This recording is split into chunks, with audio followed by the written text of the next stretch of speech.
Welcome to the Tech Egg. Don't get scrambled. Enjoy the video. In this video, I will explain how to make seafood faux soup.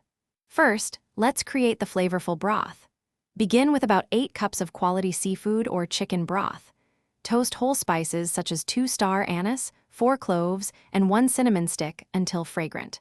Then, simmer the broth with 1 charred onion and a 2-inch piece of charred ginger for at least 60 minutes. Finish by adding 2 tablespoons of fish sauce and 1 teaspoon of rock sugar for that perfect balance. Next, let's get our seafood and noodles ready. Choose about 1 pound of your favorite fresh seafood, like medium shrimp, tender squid, and firm white fish fillets. Slice the fish and squid thinly so they cook quickly in the hot broth. Cook about 8 ounces of dried flat rice noodles until al dente, then rinse them. Also, prepare your garnishes, such as fresh cilantro, basil, bean sprouts, and lime wedges. Now, it's time to assemble your delicious faux bowl. First, divide the cooked rice noodles evenly among 2 to 4 large serving bowls.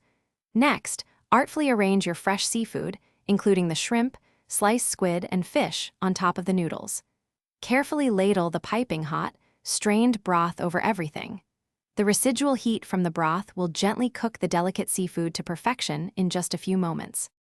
Finally, let's add the finishing touches and serve.